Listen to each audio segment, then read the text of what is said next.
what inspired you to get into robotics, to make that first step? How did you decide where to go with the first robot? Like, can you share that with the audience? Well, for one thing is, we try to educate ourselves always in what's out there. Mm-hmm. So we go to the trade shows, we see things, we see, go to IMTS, you see all kinds of robotics. So you see the opportunities, and then it's basically economics.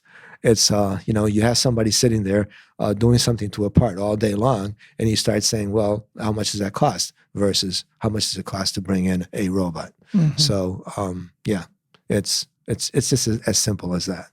But when you buy that robot, you always got to make sure that you have multiple uses for that robot. So or that piece of equipment.